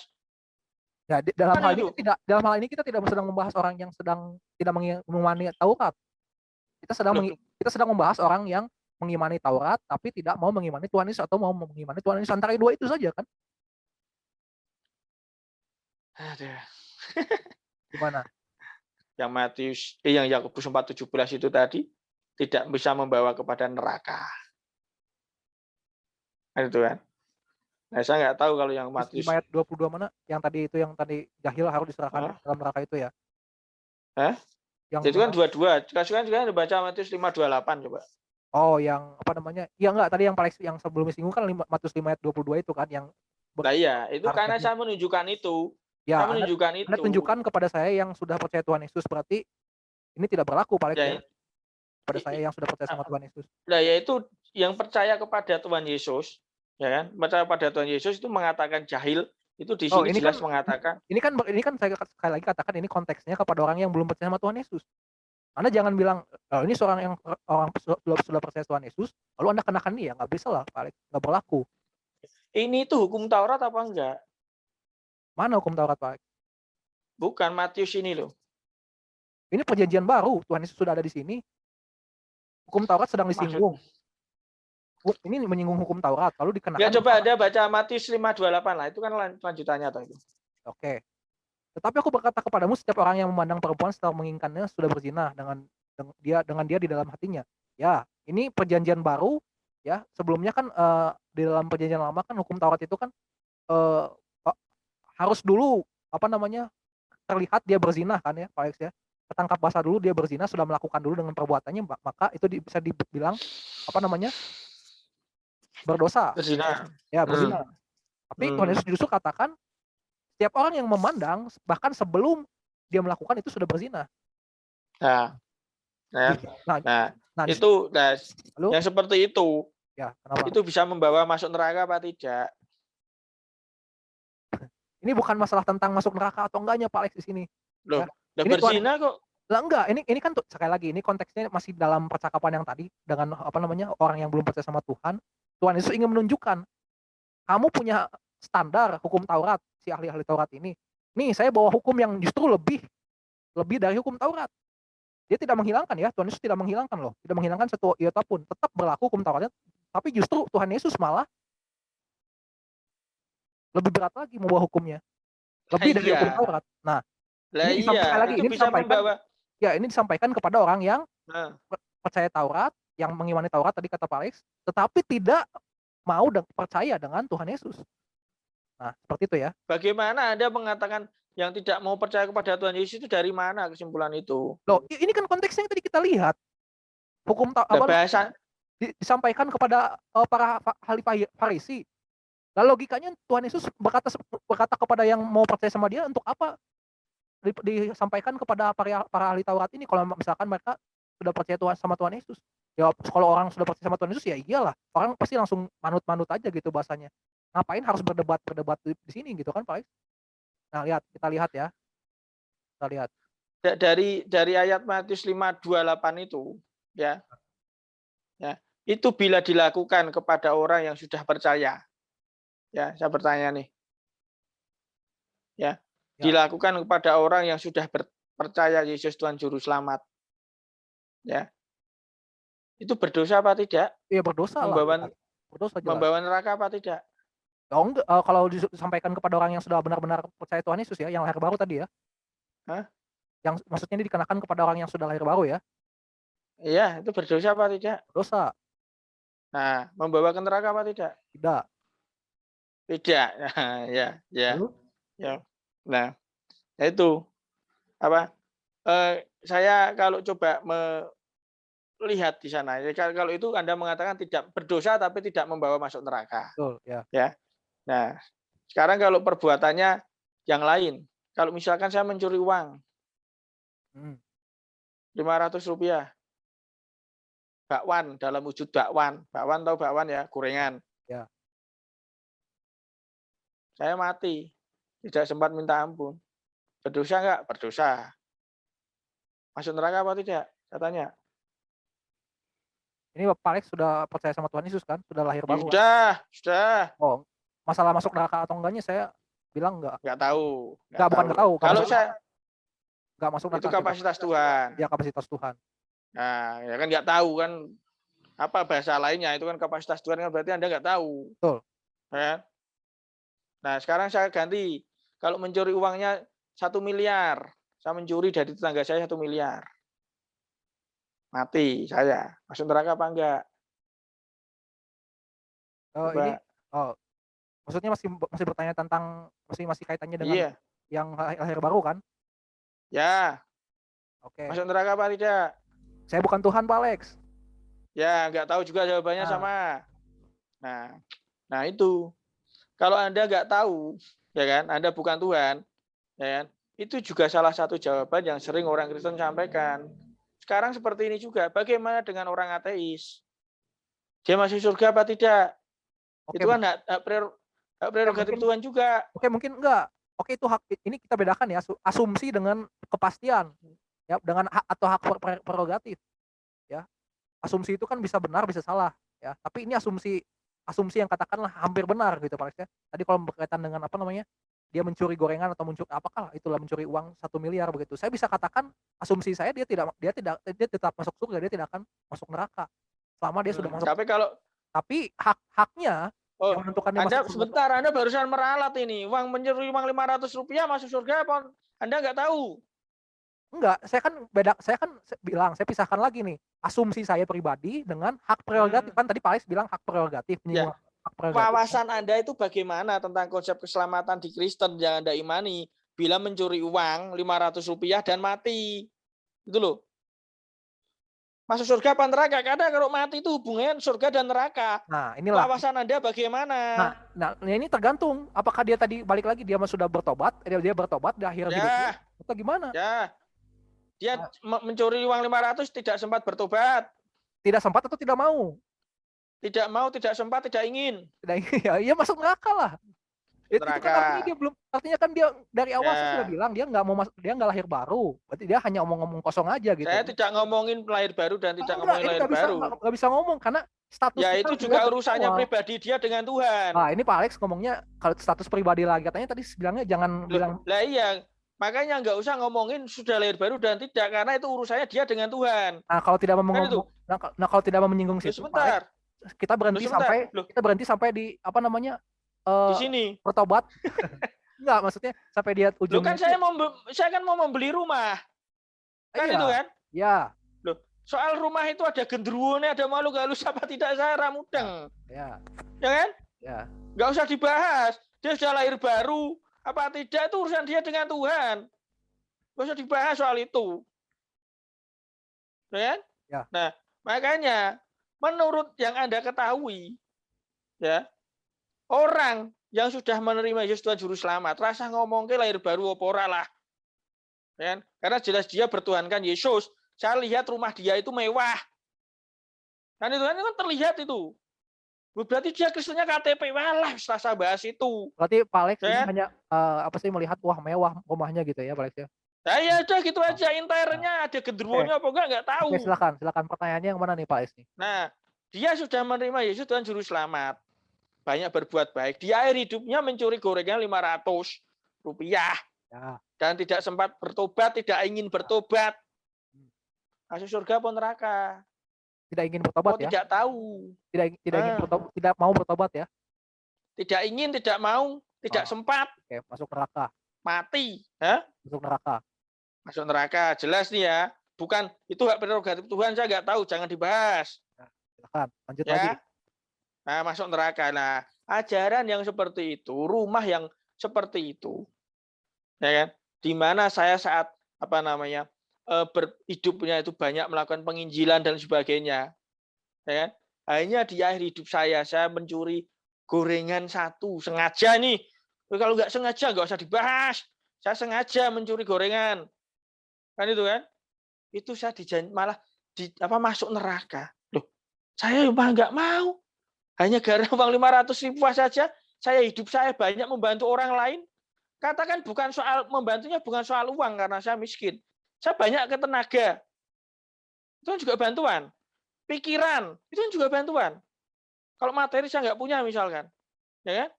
Itu juga bantuan juga. Itu kok nggak dihargai. Oke, cukup di situ mungkin ya Pak Alex. Saya udah tangkap. Ya. Nah, sebelum Pak Alex berkata seperti itu, Pak Alex, kan saya sudah katakan, ini saya katakan lagi ya Pak Alex. Sebelum Pak Alex ngomong, kok saya nggak dihargai begitu ya. Siapa yang lebih dulu dihargai? Pak Alex menghargai Tuhan atau Tuhan menghargai Pak Alex? Saya balikan lagi. Pokoknya apapun itu yang jelas, saya hanya akan dihargai atas perbuatan baik saya bila saya berhasil masuk surga. Kan itu. Nah, saya bukan katakan Pak Alex salah atau bagaimana ya Pak Alex. Ini saya sekali lagi memberitakan apa yang saya dengar, yang saya baca dalam firman Tuhan, ya. Dari awal itu inisiatif semua Tuhan yang menghargai, apakah katakanlah itu menghargai, mengampuni, ya. Ya benar nggak? Begini toh, sebentar dulu Pak. Sebentar. Jadi dari awal poin perbuatan baik itu kan akhirnya saat di surga toh. Betul. Bukan lah iya. Ini kita lihat dulu dari awal ya. Jadi kan saya ini berkali-kali ini menyampaikan ya, bahwa dari awal itu kan yang manusia semua berdosa. Kemudian Tuhan mengampuni, berinisiatif mengampuni, ya. Tuhan Yesus mengampuni dosanya Pak Alex. Ya sudah, artinya seharusnya kalau kita bicara tentang rasional logika ya, harusnya manusia balas budi dong. Hutang dong. Kan Tuhan yang sudah mengampuni. Tapi lagi-lagi Tuhan tidak menuntut, ya. Nah, tapi sekarang Pak Alex bilang bahwa saya kan melihat rumah gitu ya. Kok saya selama ini penginjilan, selama ini berbuat baik pahala. Loh, kok saya merasa nggak dihargai? Lah, kita balik lagi. Tuhan menuntut nggak ke Pak Alex harus dihargai Tuhan? Apakah Tuhan ketika menyelamatkan Pak Alex dengan dengan sukarela, terus bilang, "Ayo Pak Alex, pokoknya kamu harus Ya, jadi pengikut kan saya." Nah, poinnya itu kan tadi kan kamu sudah sampaikan toh, ya kan, ya, bahwa perbuatan baik itu nanti itu dihargai bila kamu berhasil masuk surga. Kan itu kan? Bila berhasil tidak masuk pernah surga baru. saya tidak pernah berkata seperti itu loh, Pak. Ini Loh, Pak Alex dapat terus instruksi dari loh Anda untuk apa berbuat baik itu tadi coba? berbuat baik. Kalau di akhir hidup Anda, ya kan, Ingat, mencuri uang Rp500 masuk neraka, Anda untuk apa berbuat baik? nah, Coba saya tanya. berbuat baik Penginjilan untuk apa? Penginjilan untuk apa? karena saya itu bukan bukan untuk masuk surga, bukan untuk pahala, Pak Alex, karena memang saya melakukannya karena saya bersyukur, rasa syukur saya. Berarti Loh, tidak ada hubungannya dengan mahkota di surga. bukan tidak ada hubungannya. Saya melakukan Loh, kebaikan bukan dengan tujuan untuk mendapatkan mahkota. Saya tahu nanti akan diberikan mahkota begitu ya. Saya tahu ada ayatnya di Wahyu kan. Tapi itu terus? saya melakukan kebaikan bukan untuk itu. Bukan untuk itu, Pak Alex. Bukan untuk berlomba-lomba agar siapa duluan dapat mahkota itu bukan. Karena saya melakukan kebaikan ya karena Tuhan sudah menebus saya gitu saja. Ya, oke. Masalah, Ya udah, masalah saya udah. nanti diberikan mahkota ya itu hak Tuhan gitu kan, saya kembalikan ke Ya, Tuhan. oke. Ya, ya. Anda melakukan perbuatan baik, nggak ada tujuan apapun. Bukan karena nggak ada tujuan, karena tujuan saya memang bersyukur sama Tuhan itu aja. Lah iya, tujuannya bersyukur. Kan itu kan, tujuan Anda bersyukur. Kan itu kan? Nah, apa? Nah, Anda sudah berbuat baik, tujuannya bersyukur. Tapi di akhir hidup Anda mencuri Rp500 bakwan, dan Anda masuk neraka. Kan itu kan? Kan tadi Anda mengatakan gitu.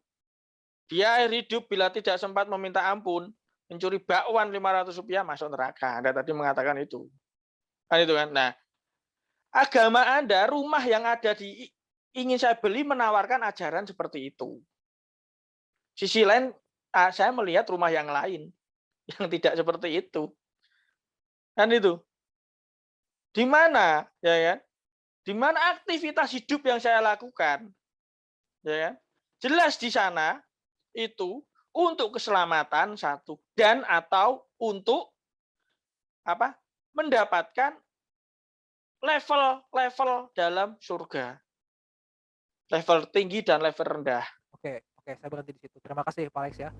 Nah, Berarti kita lanjut kepada rumah ya, ini karena tawar-tawaran. hmm, Yang pertama pertanyaan saya kembali lagi, kalau itu berikan bukti kepada saya, boleh terserah lah ya, dalam ayat manapun dalam hmm, Quran, hmm, bahwa Anda bisa 100% masuk surga. Anda sudah pasti 100% masuk surga. hmm. Keselamatan. Silakan. Anda sudah pasti saat ini akan masuk surga, silakan. Ya, tolong bukan saat ini, sebentar dulu. Kan, ini kan berbicara tentang pengharapan. Saya bukan, Orang sebentar kalau dulu. mau masuk surga Bedakan, kan sebentar dulu, bedakan. tunggu sebentar Pak Alex. Ini kan berbicara tentang keselamatan. Benar ya, keselamatan kan. Kalau kita mau bicara tentang keselamatan, tentu kita harus punya keyakinan ya, pengharapan. Misalkan Pak Alex mau masuk surga, saya juga mau masuk surga. Mana nih yang paling yakin? Ada orang yang setengah lah, tunggu dulu lah. Ya pokoknya nanti dulu. Yang penting saya berbuat baik dulu. Ada yang seperti itu. Artinya dia belum 100% yakin. Ada yang memang ya saya yakin, sangat-sangat yakin. Jadi saya berbuat baik ataupun tidak, pokoknya saya pasti sudah masuk surga. Nah, seperti itu loh maksud saya. Nah, tolong berikan buktinya Pak Alex kalau Pak Alex saat ini sudah benar-benar yakin ya akan masuk surga. Gini, ya. Kalau di Islam itu, ya, di Islam itu tadi sudah sampaikan hidup itu ujian. Kan itu. Saya tadi sudah sampaikan, saya sampai dengan sekarang tidak pernah melakukan perbuatan membunuh, memperkosa dan sebagainya. Kalau besok saya nggak tahu. Ya kan? Besok saya nggak tahu. Makanya manusia Islam saat hidup di dunia itu bahasanya insya Allah. Karena besok tidak tahu, satu detik ke depan itu nggak tahu saat hidup.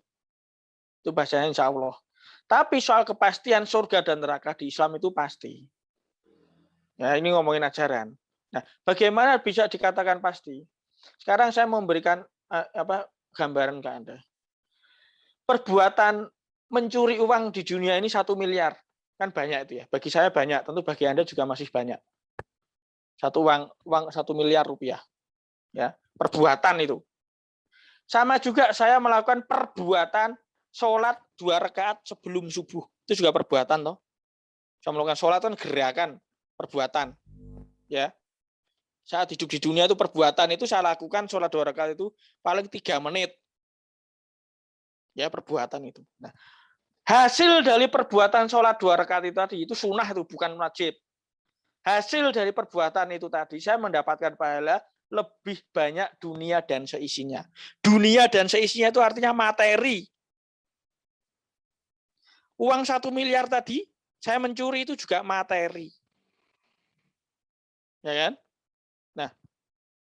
Nah, saya melakukan sholat 2 rakaat itu tadi, perbuatan. Saya mencuri uang 1 miliar juga perbuatan. Mencuri uang 1 miliar dosa nggak? Dosa. Ngomongin dosa, ngomongin manusia itu sudah mati. Ya, ngomongin pahala juga ngomongin sudah mati. Saya melakukan sholat mendapatkan janji pahala dunia dan seisinya lebih baik. Kalau hanya saya mencuri uang 1 miliar berdosa, itu seberapa kecilnya dibanding pahala yang saya dapatkan. Dunia ini Freeport itu berapa triliun US dollar?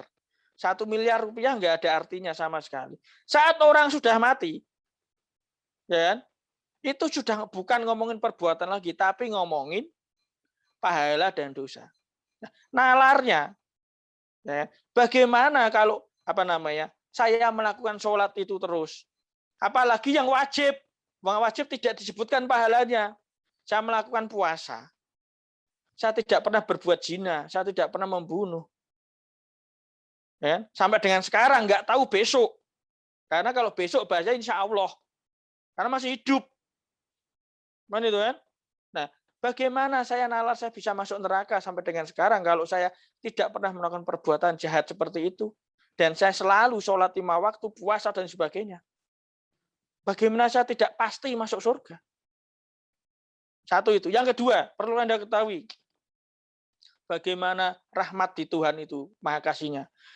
Setiap orang, ini ngomongin intern Islam, setiap orang bisa berbuat, bisa berinisiatif, bisa merencanakannya. Merencanakan perbuatan jahat dan bisa merencanakan perbuatan baik. Benar ya? Setiap orang nih, khususnya di Islam lah, intern Islam lah. Saya bisa memiliki niat jahat kepada Tuan A. Saya juga bisa memiliki niat baik kepada Tuan B. Ya kan? Itu kan semua orang bisa itu. Nah, tapi di dalam Islam, bila niat jahat ataupun niat baik tersebut tidak dilakukan atau batal dilakukan, bisa nggak seperti itu? Bisa dong. Saya ingin membantu tetangga saya, ingin membantu kan sudah niat itu. Tapi saya batal melakukan itu dengan berbagai alasan. Saya ingin membunuh tetangga saya ingin memperkosa tetangga saya. Tapi saya membatalkan niat itu. Bisa nggak? Bisa dengan berbagai alasan. Niat jahat dan niat baik itu tadi tidak dilakukan, batal dilakukan. Sama-sama saya mendapatkan pahala. 1 pahala. Ada ayatnya nggak? Ada dong. Nanti Coba. Anda saya japri. Oke. Nanti Anda saya japri nggak masalah. Ya kan? Nah, di Islam 1 langkah ke masjid itu pahala. Semuanya serba pahala. Bagaimana tidak mengatakan pasti masuk surga? Dan sisi lain Anda juga tadi sudah saya kasih tahu, orang Islam yang tidak pernah berbuat baik pun selama dia beriman kepada Allah dan Nabi Muhammad pasti masuk surga walaupun harus masuk neraka dahulu. Karena ada juru selamat yang memindahkan dari neraka ke surga. Kalau di Islam, rumah di Islam ada aturan seperti itu. Kan itu. Dari semua keistimewaan, dari semua proposal, ya kan? Proposal yang ditawarkan antara rumah 1 Kristen dan rumah 2 Islam, ya kan? Rumah 1 Kristen hanya mencuri 500 rupiah masuk neraka. Rumah Islam, ya, berniat jahat itu saja batal dilakukan. Itu pahala. Jalan ke masjid 1 langkah pahala. Itu. Bagaimana saya bisa masuk neraka bila dikit-dikit pahala, dikit-dikit pahala? Enggak cuma harus meningkatkan pahala, saya berwudu dengan benar mengurangi dosa. Saya istighfar mohon ampun, mengurangi dosa. Nalarnya bagaimana bisa masuk neraka? Ya. Rumah B menawarkan seperti itu gitu loh. Oke, saya sudah tangkap. Kan gitu. Poinnya sudah tangkap. Ya. Nah, oke. Jadi yang pertama, ini kan berarti masih asumsi ya. masih perasaan ya, belum ada buktinya. Bisa seperti itu Ya kan? bukan, itulah iman. Ya, Sebentar dulu, bukan asumsi. iman itu kan harus Sebentar dulu dibuktikan, kita harus, Pak. Iman itu oh harus enggak, sebentar dibuktikan. dulu. Ya. Kan itu kan Enggak, menurut Anda. enggak Anda jangan begini. memaksakan kepada saya. Bukan memaksakan. Harus itu kan menurut Enggak, Anda. gini. Kan Pak Alex kan dari awal sudah bilang apa namanya, ini berbicara tentang membeli rumah gitu ya. Kita kan harus melihat dari visual, dari luar dan lain sebagainya. Bagaimana kita bisa tahu eee, rumah ini bagus akan kita beli begitu ya, kalau kita tidak melihat kan Loh, bagaimana saya tentang ajaran. Anda tidak paham tentang bahasa iman dan bahasa ajaran. loh enggak, Anda saya kembalikan lagi Pak Alex ya, saya kembalikan lagi aja gini. Jadi tadi bahasa-bahasa yang pahala yang Pak Alex lakukan gitu kan, terus Pak Alex bilang kan, "Oh saya kan berbuat baik," ya bagus berbuat baik, terus saya kan, apa namanya, saat ini belum berbuat membunuh dan lain sebagainya, nggak tahu ke depan begitu Pak Alex. Nah artinya kan ini masih dalam artian bayang-bayang ya, bayang-bayang dan itu juga ajaran. enggak, ini berbicara A- masih berbicara dengan pengharapan, keselamatan nanti begitu kan.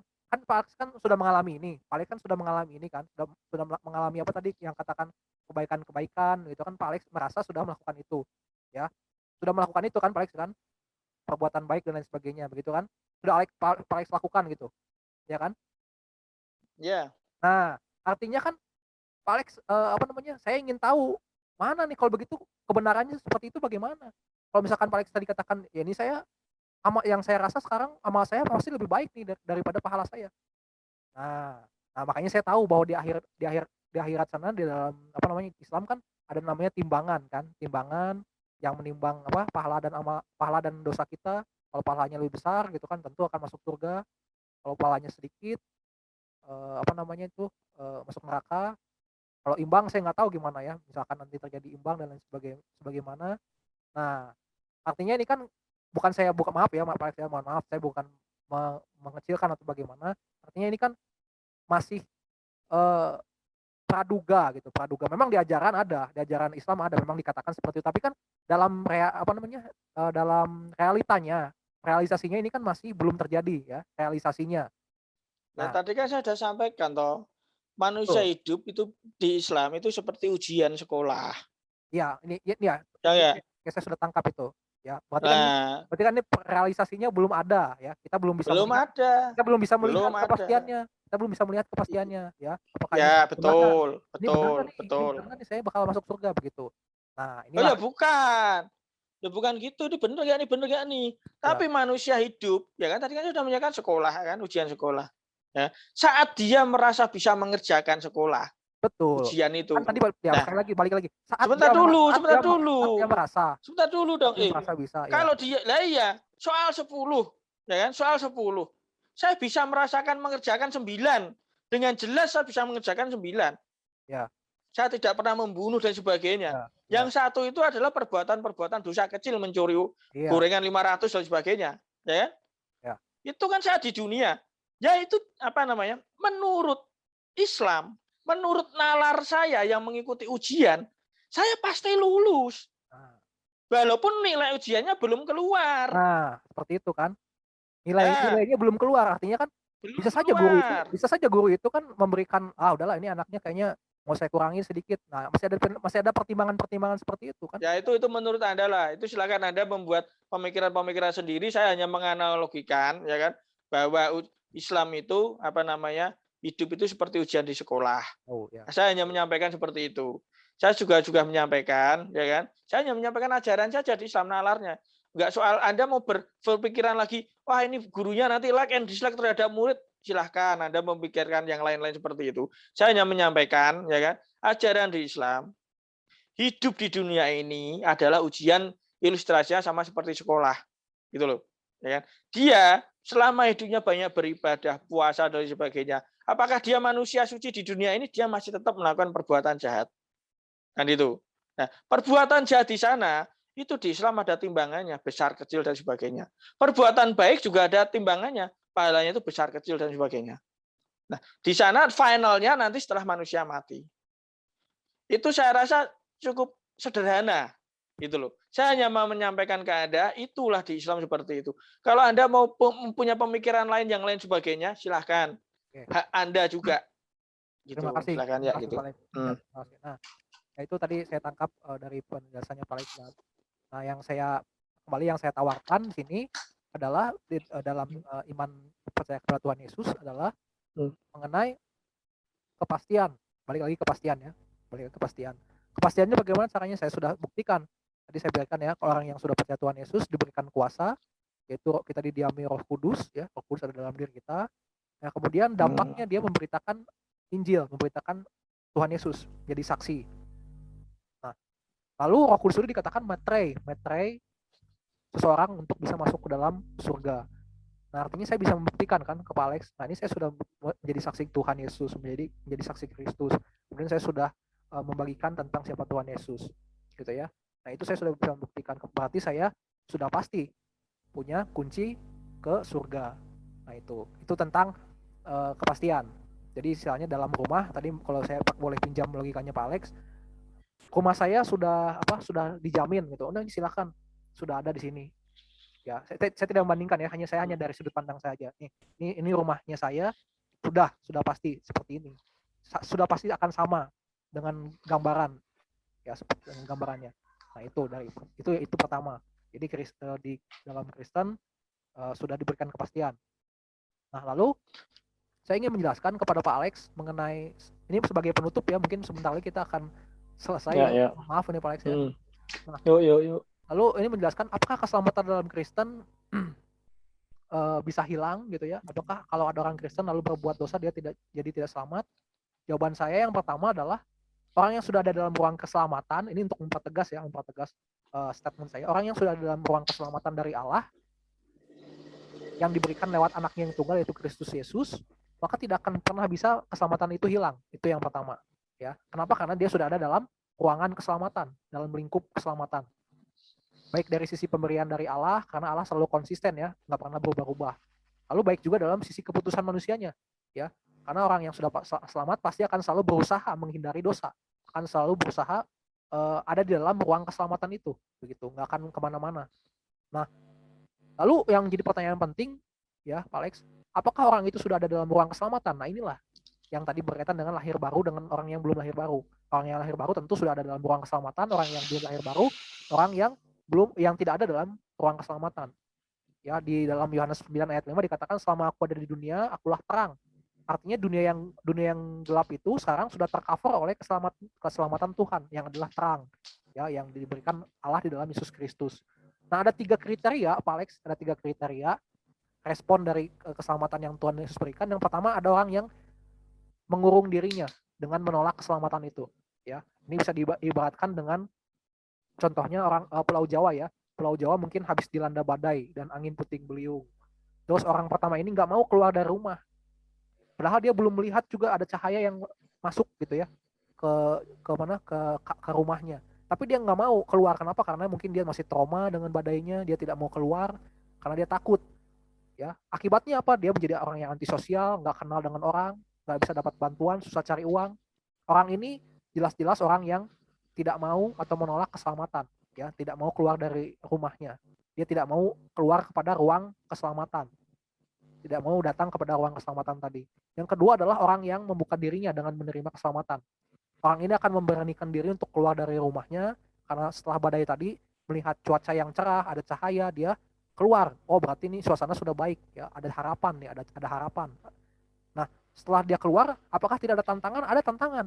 Bisa jadi setelah dia keluar cuaca kembali buruk ya, ada hujan, bisa jadi dia sakit, bisa jadi dia kecelakaan. Tapi kalau misalkan dia kecelakaan ya Pak Alex ya, dia pasti akan belajar. Oh, berarti kalau gitu besok saya akan prepare lebih baik lagi, akan berusaha sebaik lagi supaya besok nggak terulang lagi kecelakaannya. Ya kalau dia sakit berarti besok dia harus lebih prepare lagi, berarti besok saya harus sediakan payung misalkan supaya tidak kena hujan, supaya tidak sakit. Nah, artinya dia belajar dari proses ini. Tapi apakah dia menerima keselamatan? Dia menerima keselamatan meskipun ada dampak-dampak yang kelihatannya secara manusia tidak baik ya. Tapi dia sudah punya keselamatan, dia mau menerima keselamatan. Dia mau keluar dari rumahnya, dari zona nyamannya ini. Nah, yang ketiga ini Pak Alex, ada orang yang setengah-setengah ya, mengakunya sudah percaya Tuhan Yesus ya, dia sudah terima keselamatan, tapi perbuatannya kok masih perbuatan yang lama gitu. Ya, dia mungkin di dalam rumah cuman sekedar buka jendela aja, lihat ada cahaya ya, ada cahaya dari sinar matahari. Wah, berarti ini cuacanya sudah bagus. Ya. tapi masih ragu untuk keluar rumah. Kenapa? Karena dia mungkin masih trauma, masih takut, ragu-ragu gitu ya. Takutnya badainya terjadi lagi nih gitu. Nah, gimana dengan orang Kristen yang ketiga ini, Pak Alex? Sebenarnya sama aja dengan orang yang Kristen yang pertama ya. Nah, cuman perbedaannya orang Kristen yang ketiga ini dia masih dapat lah berkat-berkatnya sedikit dari cahaya tadi, mungkin dia agak bisa melihat cahaya ya, terang gitu ya. Kemudian mungkin bisa ada udara segar masuk ke dalam ruangan rumahnya. Ya, dia masih terima berkat seperti itu. Beda dengan orang yang pertama, mungkin sama sekali dia tidak membuka jendelanya ya. Nah, tapi bagaimana dengan orang ketiga ini nasibnya, Pak Alex? Mungkin di dunia dia mendapatkan berkat seperti itu, tapi hasilnya ya dengan orang ketiga ini dikatakan Wahyu 3 ayat 16 tentang jemaat yang suam-suam kuku, di sini dikatakan yang setengah-setengah mengikut Tuhan. Ya. Tuhan Yesus akan mentahkan kembali gitu orang yang seperti ini. Ya. Nah, lalu kata Tuhan Yesus nih ya, dalam Lukas 9 ayat 59 ayat 62 di situ tentang anak muda yang setengah-setengah mengikut Tuhan. Dikatakan, "Tuhan, aku mau menguburkan dulu orang tuaku." Ya, Tuhan bilang, "Kalau kamu mau jadi pengikut aku, ya ayo begitu. Jangan melihat ke belakang, ayo terus jalan." Nah, seperti itu. Terus dikatakan lagi di sini Wahyu 3 ayat 20 gitu ya. "Lihat aku berdiri dan mengetuk, siapa yang menyambut menyambut yang membukakan pintu, aku akan mengadakan perjamuan dengan mereka, akan makan bersama mereka." Itu Wahyu 3 ayat 20. Artinya apa? Tuhan Yesus yang datang ke dalam rumahnya mengetuk, tergantung kita nih, apa kita mau membuka pintu itu atau enggak. Kalau kita membuka, ya Tuhan Yesus ada dalam diri kita. Kalau kita enggak, ya udah. Sama seperti orang satu dan ketiga tadi. Nah, lalu di Lukas 19 ayat 5 sampai 9a, ini kelebihan iman Kristen begitu, Pak Alex. Di situ tentang Zakheus yang menerima Yesus sebagai tamu di rumahnya. Tuhan Yesus berkata, keselamatan ada di rumah itu, Tuhan Yesus bilang begitu. Artinya seisi rumah itu dapat keselamatan hanya karena perbuatan Zakheus ya. Kenapa Zakheus dan seisi rumahnya dapat keselamatan? Karena Zakheus menyambut Yesus sebagai tamu di rumahnya, membukakan pintu, Pak Alex ya. Kalau Zakheus tidak membukakan pintu, tidak menyambut Tuhan Yesus sebagai tamu, ya sudah, habislah begitu, tidak ada keselamatan. Nah, tapi karena Zakheus mau menerima Tuhan Yesus sebagai tamu di rumahnya, ya bukan hanya Zakheus yang selamat, tetapi seisi rumah itu selamat, Tuhan Yesus katakan. Nah, bayangkan sama Pak Alex betapa hebatnya, betapa kasihnya Tuhan Yesus seperti itu, Pak Alex. Kasih oke, adil oke, gitu Pak Alex. Nah, jadi dua-duanya dapat bersamaan gitu. Allah yang Pak Alex kenal gitu ya, yang saya kenal juga, yang maha adil, maha kasih. Bagaimana cara dia menjalankan itu secara bersamaan? Ya, luar biasa ketika dia datang ke dunia dalam Tuhan Yesus. Dia bisa adil, tapi bisa juga dengan kasih, Pak Alex. Ya, dia adil ketika dia memberikan kasih kepada setiap orang yang mau percaya sama dia. Itu adil. Dia tidak pandang bulu, siapa saja yang mau menerima dia akan diberikan keselamatan. Tapi sekali lagi itu kan tergantung juga kepada kita mau nggak terima itu. Dia kasih, yaitu dia inisiatif memberikan keselamatan. Ya, sehingga kita yang dulunya tidak tahu bagaimana cara untuk masuk dalam surga, ya ini Tuhan sendiri yang beritakan, Tuhan sendiri yang menunjukkan caranya. Nah, seperti itu Pak Alex, statement dari saya ya, tentang keselamatan apakah itu bisa hilang atau enggak. Nah, 3 hal tadi. Itu saja Pak Alex dari saya.